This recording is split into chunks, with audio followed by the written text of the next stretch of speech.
ابتدا میں جب کائنات کی وسعتوں میں صرف اللہ ہی کی ذات تھی، نہ زمین تھی، نہ آسمان، نہ دن تھا، نہ رات، نہ ستارے تھے، نہ کہکشاں، سب کچھ اس کے حکم کا منتظر تھا۔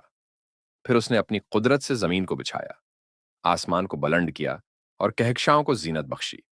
فرشتے تسبیح و تحلیل میں مشغول تھے اور ہر طرف نور ہی نور تھا۔ انہی لمحوں میں اللہ تعالی نے ایک اعلان فرمایا جس نے پورے عالم ملائکہ کو حیران کر دیا۔ فرمایا، میں زمین میں اپنا خلیفہ بنانے والا ہوں۔ فرشتوں نے عرض کیا، اے پروردگار، کیا تو ایسی مخلوق پیدا کرے گا جو وہاں خون بہائے گی اور فساد برپا کرے گی، حالانکہ ہم تیری تسبیح اور تیری پاکیزگی بیان کرنے والے ہیں؟ اللہ نے فرمایا، میں وہ جانتا ہوں جو تم نہیں جانتے۔ یوں ایک نئی تخلیق کا آغاز ہوا۔ مٹی کے ذرات کو زمین کے مختلف حصوں سے لیا گیا۔ کہیں نرم مٹی تھی، کہیں سخت، کہیں سفید، کہیں سرخ، کہیں سیاہ۔ ان سب کو یکجا کیا گیا اور پانی کے ساتھ گوندھ کر ایک پیکر تیار کیا گیا۔ وہ پیکر حضرت آدم علیہ السلام کی صورت اختیار کر گیا۔ کئی دن تک وہ جسد خاکی اپنی خاموشی کے ساتھ پڑا رہا۔ فرشتے حیرت سے اسے دیکھتے رہے اور ابلیس، جو خود کو فرشتوں میں شمار کرتا تھا مگر اصل میں جنات میں سے تھا، وہ بھی بار بار اس پیکر کے گرد گھومتا اور تجسس سے دیکھتا۔ پھر ایک دن اللہ تعالی نے اس پیکر میں اپنی روح پھونکی۔ جیسے ہی روح داخل ہوئی تو وہ بے جان وجود حرکت میں آیا۔ آنکھوں نے پہلی بار روشنی کو دیکھا، دل نے پہلی بار دھڑکنا شروع کیا۔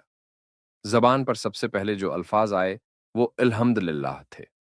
اللہ تعالی نے فرمایا، اے آدم، یہی تمہارے رب کے لیے پسندیدہ کلمات ہیں۔ فرشتے اس منظر کو دیکھ کر سجدے میں جھک گئے۔ سب نے حکم الہی کے مطابق حضرت آدم علیہ السلام کو سجدہ کیا، مگر ابلیس نے انکار کیا۔ غرور اور تکبر نے اس کے دل کو جکڑ لیا۔ اس نے کہا، میں آگ سے پیدا کیا گیا ہوں اور یہ مٹی سے، آگ مٹی سے بہتر ہے، میں کیسے اس کے آگے جھکوں؟ اللہ نے فرمایا، جا نکل، تو مردود ہے، قیامت تک تو پر لعنت ہے۔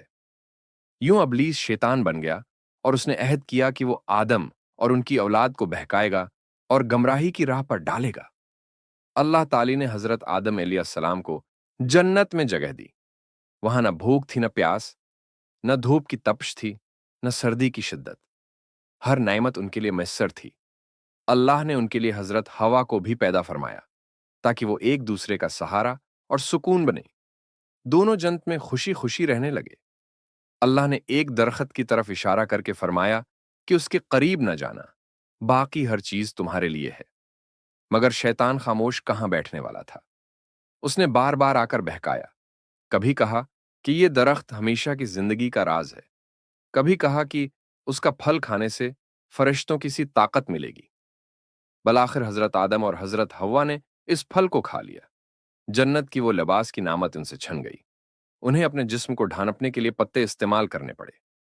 اس پر اللہ تعالی نے فرمایا، کیا میں نے تمہیں اس درخت کے قریب جانے سے منع نہیں کیا تھا؟ یوں حضرت آدم علیہ السلام اور حضرت حوا کو زمین پر بھیج دیا گیا۔ ساتھ ہی اللہ نے انہیں یہ بھی فرمایا کہ زمین ہی تمہارا امتحان گاہ ہے۔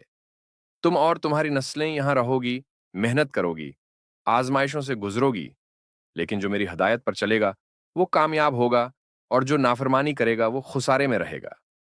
حضرت آدم نے اور حضرت حوا نے اللہ سے توبہ کی اور کہا، اے ہمارے رب، ہم نے اپنی جانوں پر ظلم کیا۔ اگر تو نے ہمیں معاف نہ کیا اور ہم پر رحم نہ کیا تو ہم خسارہ پانے والوں میں سے ہو جائیں گے۔ اللہ نے ان کی توبہ قبول فرمائی کیونکہ وہ بڑا غفور و رحیم ہے۔ زمین پر ان کی زندگی آزمائشوں سے بھری تھی۔ کھیتی باڑی کرنی پڑی، محنت مزدوری کرنی پڑی، اپنی اولاد کی تربیت کرنی پڑی۔ حضرت آدم کے بیٹے قابیل اور حابیل کے درمیان جھگڑا ہوا۔ جب اللہ نے حابیل کی قربانی کو قبول کیا اور قابیل کی قربانی کو رد کیا تو قابیل کے دل میں حسد نے جگہ لی۔ اس نے اپنے بھائی کو قتل کر دیا۔ یوں زمین پر پہلا خون بہا۔ یہ منظر حضرت آدم کے لیے بہت تکلیف دہ تھا۔ انہوں نے اپنی اولاد کو سمجھایا کہ یہ دنیا ایک امتحان ہے، حسد اور تکبر تباہی لاتے ہیں، اللہ کے حکم کو ماننا ہی کامیابی ہے۔ حضرت آدم زمین پر کئی سالوں تک اپنے بیٹوں، بیٹیوں اور ان کی نسل کو اللہ کی وحدانیت کی طرف بلاتے رہے۔ وہ لوگوں کو بار بار سمجھاتے کہ شیطان تمہارا کھلا دشمن ہے، وہ تمہیں دھوکہ دے گا، لیکن اللہ ہی تمہارا حقیقی رب ہے۔ حضرت آدم کی اولاد میں نیک بھی تھے اور کچھ ایسے بھی جنہوں نے دنیا کی رنگینیوں کو اختیار کیا، مگر حضرت آدم اپنی نبوت کی ذمہ داری پوری کرتے رہے۔ وقت گزرتا گیا، نسل انسانی بڑھتی گئی۔ حضرت آدم لوگوں کو نصیحت کرتے رہے کہ اللہ ہی نے تمہیں پیدا کیا ہے، اسی کے سامنے جھکنا ہے، اسی سے دعا کرنی ہے۔ وہ اپنی اولاد کو بار بار اس واقعے کی یاد دلاتے کہ کیسے ایک درخت کی نافرمانی نے جنت سے زمین تک کا سفر کروا دیا۔ ان کا پیغام یہی تھا کہ گناہ انسان کو نقصان دیتا ہے، لیکن توبہ کے دروازے ہمیشہ کھلے ہیں۔ جب حضرت آدم کی وفات کا وقت قریب آیا تو انہوں نے اپنی اولاد کو جمع کیا اور کہا کہ تمہارا رب واحد ہے، اس کے ساتھ کسی کو شریک نہ کرنا۔ یہی کامیابی ہے، یہی اصل جنت کی راہ ہے۔